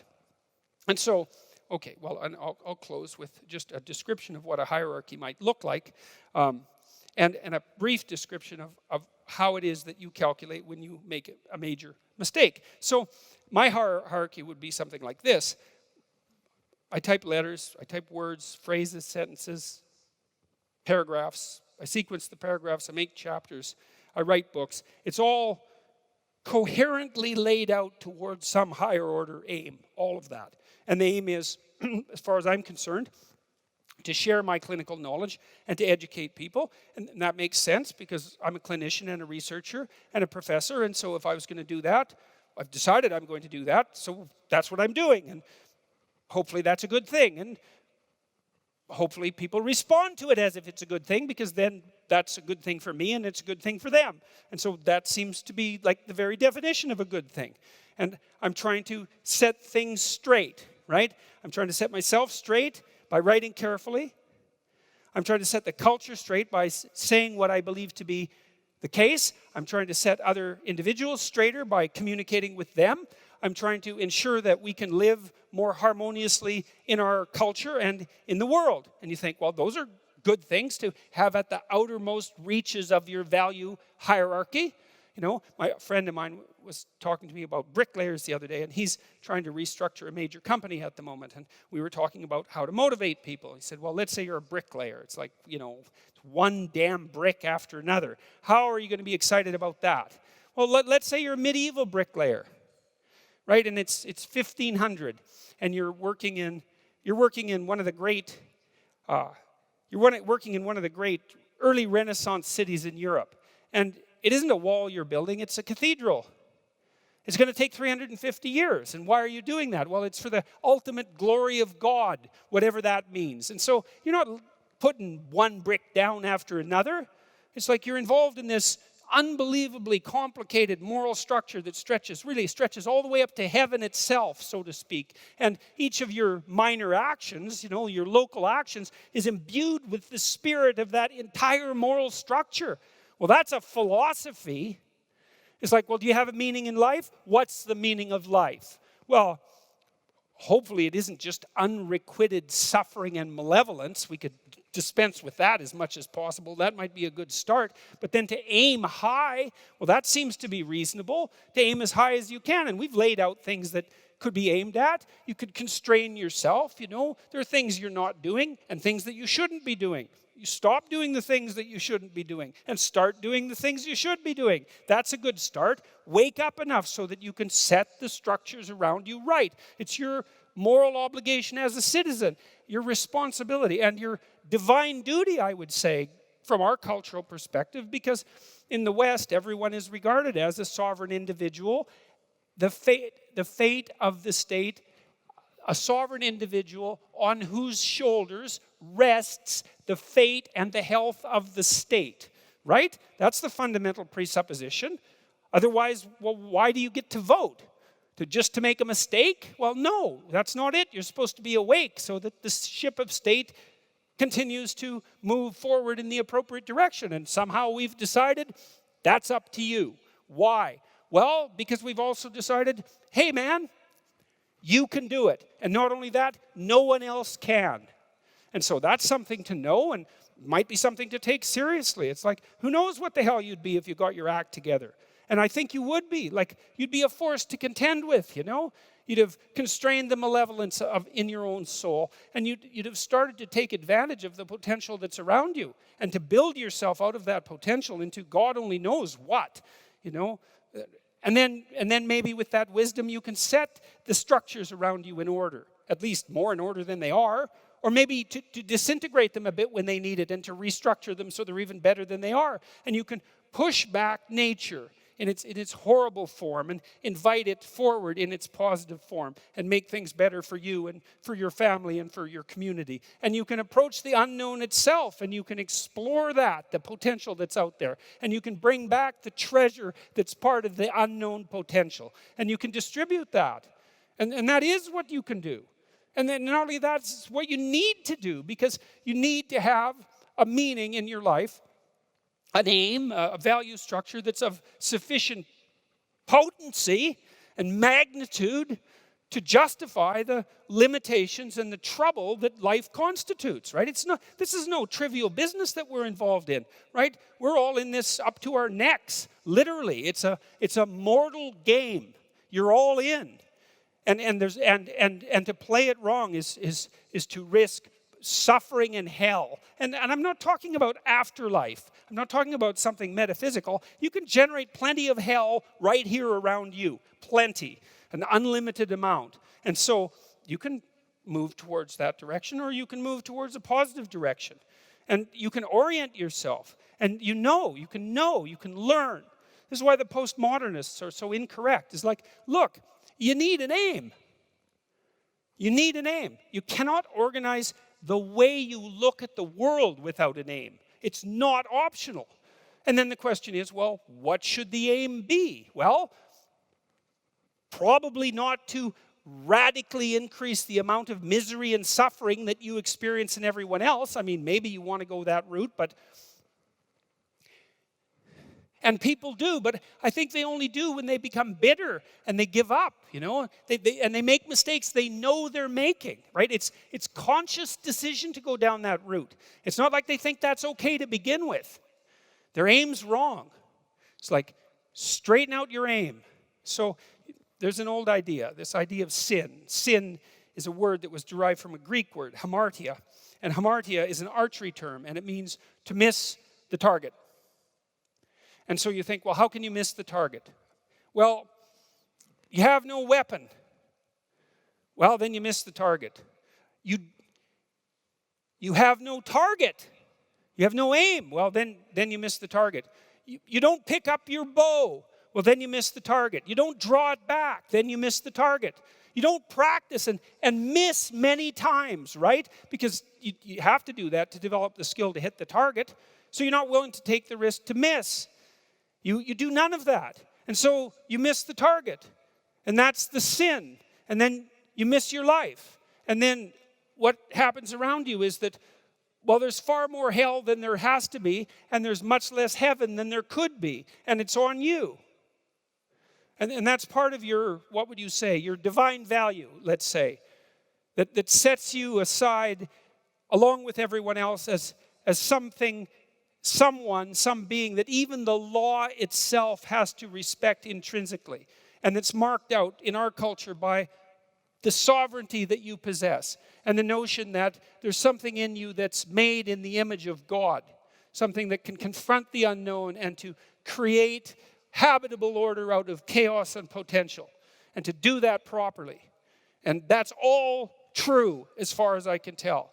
And it's all necessary to know. It's coded in the deepest stories that are at the base of our culture. And we're in danger of not understanding them and not believing them. And it's a big mistake because they're heavy and profound and weighty and fundamental and necessary, because you have to stand on something that's solid, or everything is sand and you fall in and you're done.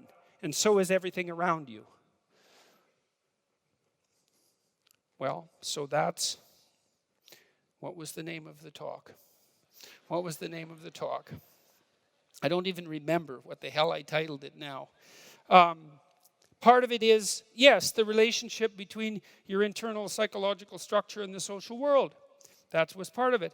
And then the manner by which you estimate magnitude of error. I suppose that's the last thing I should say. You have a value hierarchy.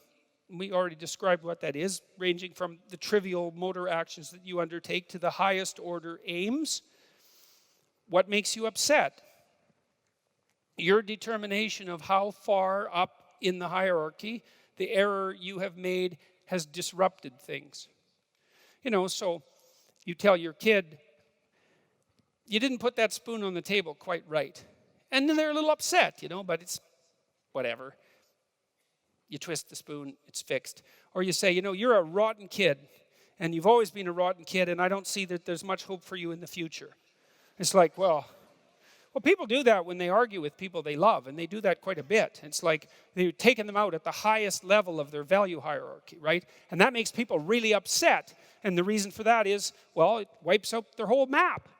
And so there's also a relationship, this is an interesting thing to know, between how upset you get emotionally and how important it is, how important the thing that you're pursuing is that's being criticized. And and with a practical note, if you're arguing with someone, here's something you can think about. You want them to change their behavior. The first thing you want to do is you want to sort of pat them on the head and say, you weren't horrible all the time in the past, and you're not horrible all the time now, and you probably won't be horrible all the time in the future. So we'll just get that out of the way. But there's this small thing that you do that could use a little improvement, and here's how you can improve it. And I would be satisfied and happy with that.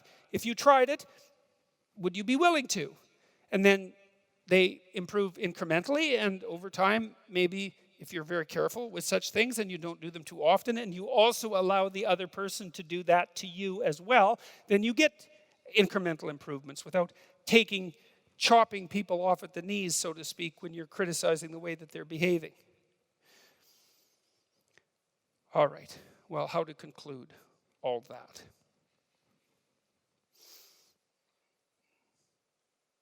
You can't look at the world without an aim. Literally. You can't even perceive it. You cannot regulate your emotions without an aim. The better your aim, the more precise your aim, the more elevated your aim. You remember in Pinocchio, when Geppetto wants to turn Pinocchio into a real boy, he wishes on a star. It's a strange thing, eh? But everybody just accepts it. It's like, well, yeah, if you've got a puppet, you just made a puppet, and you want to turn it into a boy, the logical thing to do is open the window and wish on a star. Everyone knows that. It's like none of that makes the least bit of sense, obviously, except metaphorically, but we do understand it because we can watch that, and it makes sense. It's something magical about it. And there is something magical about it. Because the truth of the matter is that if you want to transform something that's nothing but a wooden-headed puppet into something that's a fully functional, autonomous, moral, autonomous individual, then what you do is you elevate your eyes above the horizon to the highest point of light that you can perceive, and you aim at that. And that works. And that works for you, and it works for your partner, and it works for your children, and it works for the world. Thank you very much. There was one here I thought was quite amusing. Oh, who would win in a bare knuckle brawl between you, Ben Shapiro, and Justin Trudeau? Well, Ben's a malevolent little creature, so so he might have some dirty tricks up his sleeve, but he doesn't have much of a reach on him. Trudeau, he can box, so he'd probably get me on technical skills, and I'm quite a bit older, but I think I'd get up a lot of times. So, well, hopefully it won't come to that. But I tell you, there is part of me that thinks it would be interesting. All right. So, and there was 137 of you who thought that one was worth discussing. So that's good. So, is the sole purpose of religious ideas to propagate the species? No, it's not the sole purpose. We discussed that a lot today. The sole purpose of religious ideas, the sole purpose, first of all, the questioner assumes that there is a sole purpose, and I don't think that that's accurate. So you want to be careful about reducing something complex to a single explanation. That's generally the purview of ideologues, right? They have one idea, and it just covers the world, and the world is a little bit too complicated to be covered by one idea, unfortunately. The purpose of religious ideas, as far as I can tell, is to remind us who we are. You know, we don't live that long, right? And we're really complicated. And it's not easy to learn how to be a person. You know, I mean, it takes you like 40 years before you can learn to be a person enough so that you can get out of your mother's basement. So it's hard. That's half your life before. Well, maybe not 40, but certainly sometimes. It takes a long time to learn how to be a human being. And we're very, very complicated. We're way more complicated than we can understand. You know, and we've been watching each other for a long time, watching ourselves, telling stories about ourselves, trying to draw some wisdom from our self-observations, to teach to our children and to our grandchildren and so forth. And we've codified them in all sorts of strange ways in these memorable stories, fairy tales and myths and religious stories, all of those things. And what are they there for? They're there to remind us who we are, because we need to know who we are. And, you know, we talked about that a little bit tonight. I believe the notion that I believe the most important idea that's ever been generated is the idea that men and women are made in the image of God. I think that a culture that isn't predicated on that belief, knowingly or unknowingly, and better, knowingly, is doomed to absolute catastrophe. Because there's no reason to assume that there isn't something about us that's of transcendent value. I mean, if for no other reason than the fact of our consciousness, you know, like here we are, we're aware of what there is. And it isn't even obvious that there could be what there is if there wasn't something that's aware of it. And so our very awareness plays an integral role in the fact of being itself. You know, and metaphysics aside, it's hard to see that anything could be more vital than that, more important than that. And then it isn't only that we apprehend reality, you know, and therefore give it shape merely by our perceptions. It's also clearly the case that we partake in its shaping. And we call ourselves on that. You know that you feel guilty and ashamed when you're not doing what you could be doing, when you're not living up to your potential, when you're not making the most of what's offered to you. You understand at a very deep level that you're breaking. There's no other way of saying it. You're breaking a divine commandment. You're offered this unbelievably rich possibility, and it's there for you to grapple with. And you say, well, I don't believe in such things, that in the divinity of humanity, or in divinity itself, or in the divine for that matter. But you can't fool yourself with that kind of argumentation. It doesn't stop you from feeling guilty and ashamed and worthless and disappointed and frustrated and angry and vengeful at the fact that you're wasting your life and you're noticing it, and that you're making yourself much less than you could be, and that you're making things around you worse for everyone else. And like, perhaps there's a psychopath or two in the audience who just doesn't give a damn, and who is focused only on instantaneous gratification for their most primordial impulses this moment, right? But it's not a sustainable mode of being, and it's very rare. And so the purpose of religious ideas is to wake us up. It's to remind us who we are, right? It's to remind us that we're imbued with a spirit that can be best described in some sense as immortal. It's the spirit that allows all of us to be conscious, that we all participate in simultaneously, that gives rise to the world and shapes it. And then to alert us to the vital importance of the responsibility that goes along with that. Because I do believe that we shape the world. We move it towards heaven, or we move it towards hell. And we do that with every conscious decision we make. And it moves in the direction that we determine.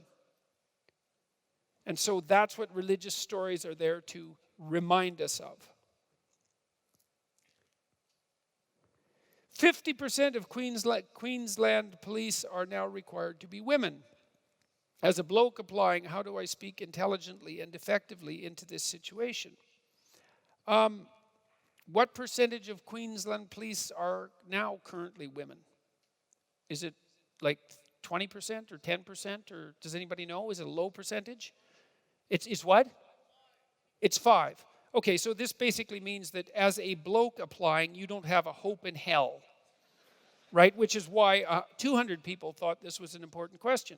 Well, as far as I'm concerned, it's like, what the hell are you sitting around for? It's time for some political action. There's no excuse for this whatsoever. There's no excuse whatsoever for equality.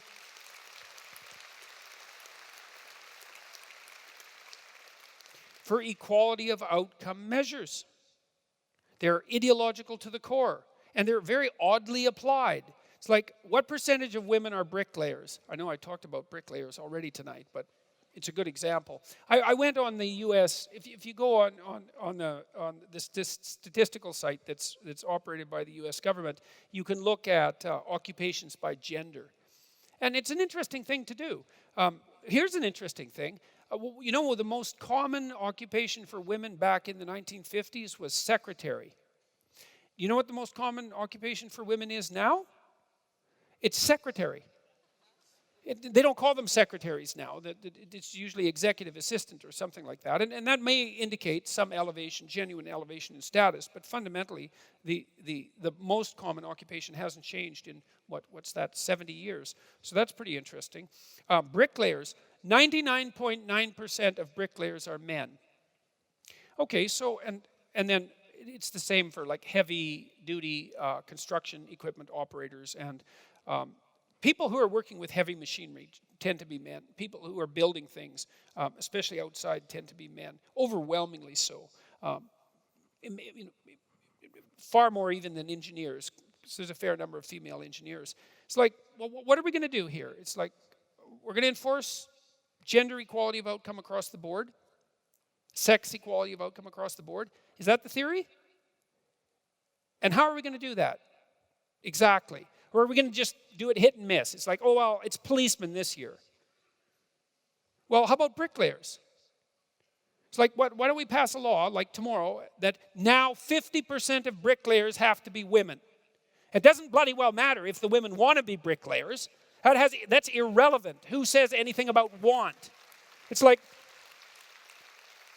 The only reason that women don't want to be bricklayers is because they've internalized their misogyny, right? Well, that's the standard answer for that sort of gender inequality.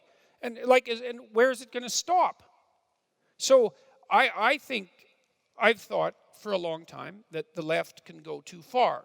And I think that if you don't think that the left can go too far, then your head is so far stuck down in the sand that I need an ending for that metaphor. I was thinking about something far ruder and just made it polite. Anyways, I guess that's the ending to it. Obviously, the left can go too far. The 20th century is a testament to that. Venezuela is a testament to that. Okay, so when does the left go too far? Because the left isn't particularly interested in answering that question. And I would say the left goes too far when they insist upon equality of outcome legislation. Now, equality of opportunity is a different thing, because I think that if you have any sense, imagine that you're just greedy, and self-centered, and that you want the most for you. So we won't be too optimistic about your motivations.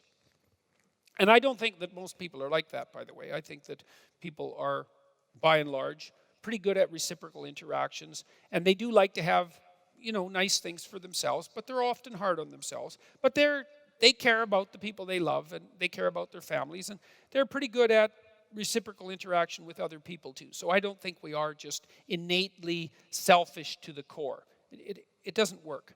But let's assume you are for a moment. Well, and then let's assume that there's a bunch of things you don't know how to do, and there's some people out there who have some talent that might be able to do them, and if they did them, then you'd get to benefit. Like you don't know how to make an iPhone. Well, some of you might, but not the whole thing. But, some people know how to make an iPhone, and you get to have one. And so stopping someone who could make an iPhone from making one for some arbitrary reason because of their sex or their ethnicity or their race just seems completely counterproductive. And it's pretty obvious if you look around the world and you look at countries that are developing economically. Here's one good indicator. The countries that have, there's a very powerful relationship between the rights granted to women and the economic viability of a given country. It's very tightly associated. So that's quite cool, because it seems to indicate, well, maybe openness to the participation of women in traditional societies is also an indicator of openness to the new, to the novel. And so that's a good predictor of economic success. Or maybe it's that women have 50% of the talent, and we could use the damn talent, so how about we invite them into play too? That seems perfectly reasonable. And the same goes for, as I said, for ethnicity and for race. And so I think you have to be a damn fool not to open up the hierarchies to those who are competent, right? To the maximal possible degree, and that it's an error not to do that. But to insist that the outcome is the same, it's like, it's vile as far as I'm concerned, for a variety of reasons. The first reason is there's no indication that any attempt to do that in the 20th century ended up in any other manner than catastrophe. So that's the first thing. The second thing is, think it through. Think it through. It's like, okay, 50% of every occupation has to be men and women. Okay, you're really willing to do that, are you? And we could start with bricklayers. It's like, how are you going to do that? You're going to start forcing girls when they're like 13 to learn to lay bricks? And how are you going to force them to do that? Because maybe they're not interested. I can tell you something that's quite interesting about the STEM fields in women. So as societies become more egalitarian, so their equality of opportunity legislation is more widespread and arguably more effective. And so that would be in countries like Australia, but more particularly in countries like the Scandinavian countries, because they've taken it farther than anywhere else. Fewer women go into the STEM fields. Fewer, not more. And so if you rank order countries by how free women are, there's a negative relationship with how probable it is that they'll go into science, technology, engineering, and mathematics fields. Now, and the evidence for that is very, very strong, by the way. This isn't just a few casual studies. These are large-scale international studies with tens of thousands of participants, replicated multiple times by researchers who did not expect to find that nor want it. So it's reliable. Okay, so why? Well, there's a bunch of different theories. One is that the average IQ of men and women is the same, and that's quite clear. But the male curve is flatter than the female curve, and that's the, what do they call that? The enhanced male variability hypothesis, which has almost now become impossible to publish on because it's politically incorrect. And what it suggests is that there are more men at the very upper end of the intelligence distribution and more men at the very lower end. And that explains some things, like why there are far more boys, for example, who have learning disabilities than there are girls. And there's some evidence that men are more neurologically vulnerable than women because they're more specialized neurologically. And the advantage to that is this enhanced variability, but the disadvantage is the specialization makes them less robust and resilient neurologically. Be that as it may. That's one possibility. And I think there's a fair bit of evidence for that. And it's often the case that differences at the extreme, even if there aren't differences in the middle, differences at the extreme actually make a big difference. You know, because like, let's say you're going to be an engineer. Maybe one person in 100 is an engineer. And you have to be really interested in gadgets to be an engineer. You know, you have to be more interested than 99 out of 100 people to be an engineer. And there's not that many people that are like that. And most of them happen to be men. Now, people have criticized the male variability hypothesis because they've looked at the performance of girls in mathematics in junior high school. And it turns out that girls do pretty much as well as boys do in mathematics in high school, in junior high, at the upper end. And so those would be the people you'd expect to go into the STEM fields, right? Because they have the, what would you call it? They have the intellectual ability for it. But what you see is that the women who have high mathematical ability also tend to have high verbal ability. Whereas the men that have high mathematical ability tend to have less high verbal ability. And so one of the things that implies is that the women who have high mathematical ability have more vocational choice. And so they're statistically less likely to go into the STEM fields. So that's kind of an interesting, no one expected that, so that's kind of an interesting observation. And then there's another observation too that's also extraordinarily germane. There's a variety of ways of looking at the psychological differences and similarities between men and women. And the first thing that you might want to know is that men and women are more similar than they are different on all the personality dimensions. So the overlap is quite strong. The biggest differences are, there's 5 personality dimensions. I mentioned them: extroversion, neuroticism, agreeableness, conscientiousness, and openness.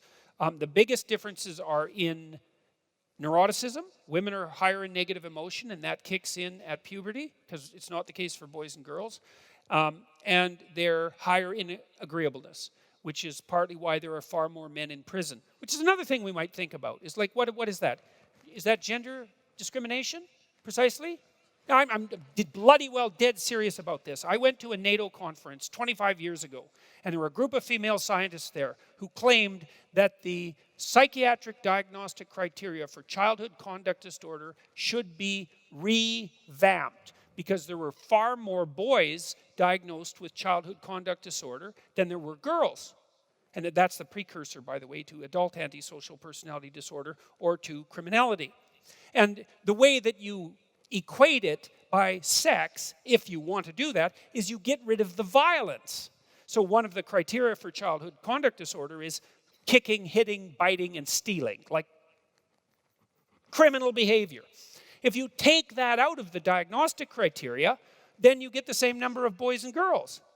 And that's what they were advocating for 25 years ago. And I thought, you people are completely out of your bloody minds. Because the only reason that we ever came up with the diagnosis for childhood conduct disorder was because we were worried that the violent kids would become violent adolescents and that they would become violent adults, which is exactly what happens, by the way, because aggressive behavior is unbelievably stable and difficult to alter. But they were perfectly willing to gerrymander the diagnostic criteria so that the sex difference disappeared, even though that would completely invalidate the utility of the diagnosis. And their fundamental claim was the reason that there were more men in prison than women was because it was a form of arbitrary prejudice. And that this is absolutely insane. So, it is the case, if you look at domestic violence statistics, by the way, women hit men more than men hit women, just so you know. It actually doesn't matter mostly. Not that it's pleasant, that isn't what I'm saying, is that men are a lot stronger than women. They have a lot more powerful upper bodies. And so when men hit women, the consequences tend to be very dire, and when women hit men, well, they're less dire. And I'm not saying that it's okay, but I am pointing out that, this does happen. It's not the point. The point is that, we're concerned about criminality because we don't want violent people attacking other people in the streets, disrupting the harmony of society, and generally corrupting the integrity of the state. And so we put them in prison. And most of them are men. It's like 10 to 15 to 1, and it's like that worldwide. Okay, what? Are we going to do? 50% are now going to be women? So seriously, look, if the theory is the only goddamn difference between men and women is a consequence of the oppressive social structure, that cuts both ways. And what that means is that if 85% or 90% of the people who are in prison are male, then the prison system is unbelievably prejudiced against men. So we're going to act on that? And how? That's easy. We lower the standards of criminal behavior for women until we equate the number of men and women who are imprisoned. Look, that's what you're going to do. Yeah, you think that's funny. That's what happens in the military, especially at the higher ends, in the operations like Navy SEALs or the places where there's tremendous emphasis on physical readiness. The only way you can equate by gender is to reduce the performance criteria that the women have to attain. So if you can do it there, then why the hell can't you do it for criminality? If the goal is equality of outcome, where are you going to stop? And that's easy. If the goal is equality of outcome, you stop when the outcomes are equal. And not just the desirable outcomes. You hear about the fact that, well, if you look at the C-suites of major corporations, that a majority of the people are men. It's like, well, the first thing I think about that is, well, what the hell's your point? It's like, that's hardly anyone, right? 99% of men, 99.9% of men, are not on the C-suites of large corporations. So we're talking about a very tiny proportion of the population, and they're strange people, right? They're not normal people. And the reason I say that is because, first of all, they're very intelligent, most of them. So that takes the first slice. And the second slice is, all they do is work, like 80 hours a week. And not everybody wants to do that. And why should they? It's like, whoever said that you should work 80 hours a week? But if you're going to rise to that level in any profession, I don't give a damn what the profession is. If you want to hit the top 1/10 of 1% in your profession, then all you do is work. And not only do you work hard and efficiently, and you do it better than anyone else. Plus, you need the talent, and you need the intelligence, and you need the luck, and you need the health, and all the other things that might go along with that. And so the fact that a majority of them happen to be men, that says nothing about the structural, what would you call this? It says nothing about the fundamental structure of the state, as far as I'm concerned. And why are we concentrating only on the upper end? Like, why is it that it's the CEOs that count and not the bricklayers? And there's all sorts of things we could talk about with regards to that. That's straightforward. Okay, so what's the difference between men and women with regards to occupation? Okay, men are way more likely to work outside. Okay, so now half the women who work outside, half the people who work outside have to be women. Men are way more likely to work in dangerous jobs. They're overwhelmingly more likely to be injured and killed on the job. It's like, okay, time to equate for that. I don't know exactly how we're going to do that. Maybe we just injure women randomly till it's equal.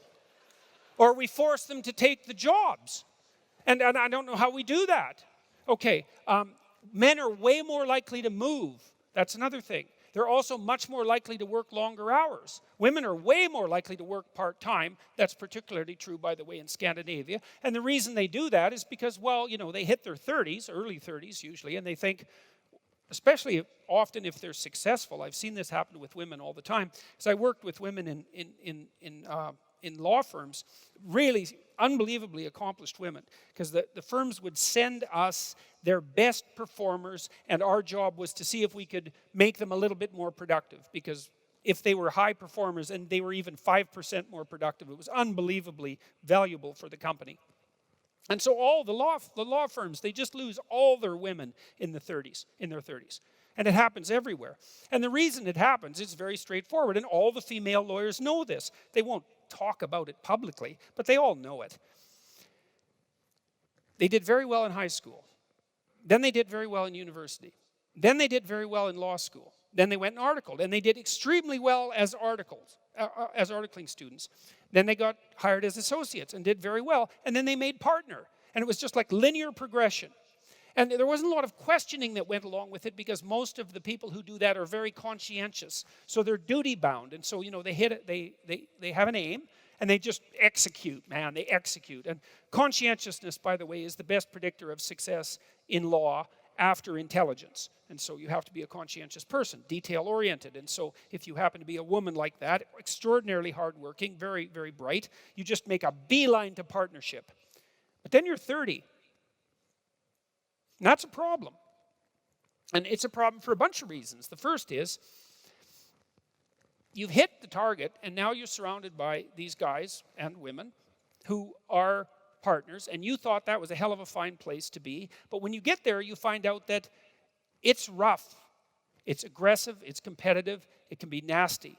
And most of the people who are doing it are not happy. It's hard work. I've met lawyers who like what they're doing, but they're rare.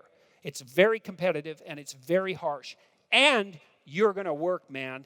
If you're get paid $750 an hour, you're working whenever there's work to do, no matter what else you have to do.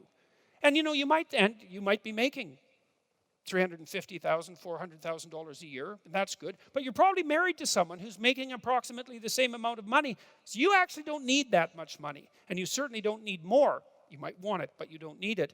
And then you start thinking, why the hell would anyone in their right mind do this? Which is the right question, by the way, to ask about the people who sit in the C-suites in major corporations. It's like, they're working 70, 80 hours a week for 30 or 40 years. That often they sacrifice their families for it and everything else. And they're a particular kind of person who does that, usually hyper-conscientious. But the question why you would do that is a really good question. How about you have a life? How about you have a partner that you see sometime? How about you have some children that you actually get to see and take care of? And so then you think, well, maybe I don't need to work 80 hours a week to continue my rise through the upper stratosphere of the law profession. I'll pull back, I'll find an 8-hour-a-day job or a part-time job, and I'll have a family. Well, that's what's happening in Scandinavia. Is that okay? Or not? And if it's not okay, what are we going to do? We're going to enforce gender equality there too, are we? They've enforced gender equality at the board level in the Scandinavian countries.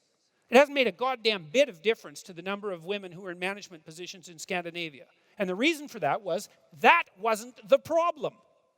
It wasn't systemic oppression. There's a multitude of reasons that men and women take different pathways in their careers, and they're becoming more evident. Another one is that women are different, higher in negative emotion, higher in agreeableness, about the same in conscientiousness, openness, and extroversion. There's some differences, but they're relatively minor. Pretty much the same in terms of intelligence. Doesn't look like it's an ability issue for most professions, with the exception of the extended male variability hypothesis. That might have to do with upper-level mathematical genius, but we can leave that aside because it's debatable. There is another difference between men and women, and this is the biggest difference that psychologists have discovered, and that's of interest. Men are more interested in things on average, and women are more interested in people on average. And the difference is actually quite big. It's 1 standard deviation, which means that, it's a little more than that, which means that if you were a man as interested in people as the typical woman is interested in people, you would have to be more interested in people than 85% of men.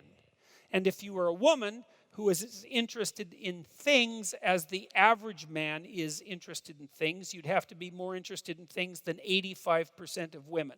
So it's actually quite a big difference. And so thing interest is a big determination of interest in the STEM fields. And women just aren't that interested in things. Now, some of them are, and they go into the STEM fields, but most of them aren't. So what are you going to do about that? So, one of the things they're trying to do in the Scandinavian countries is they're going to really start to socialize boys and girls different in preschool. Okay, so that's good. So that's what you're going to allow, is it? This is the idea. You're going to discount the notion entirely that there might actually be differences between men and women, even though that wouldn't necessarily be a bad thing. But we're going to discount that. And we're going to assume that all the differences in outcome are a consequence of systemic oppression. And then we're going to give enough power to the state so that they're going to transform the way that our children are treated when they're 3 and 4 by teachers, by preschool teachers. And we're going to try to rejig the entire culture predicated on that theory. That's the solution. Well, if you don't think that that's a totalitarian solution, then you are not thinking.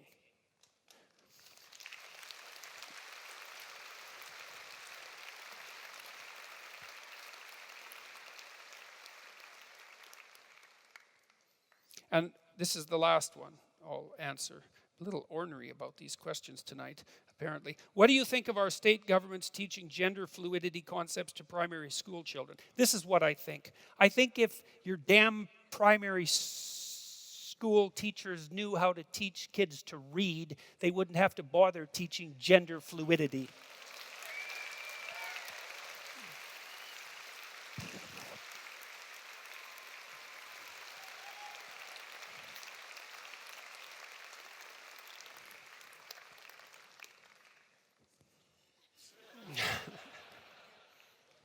Thank you, everyone. It was a pleasure talking to all of you.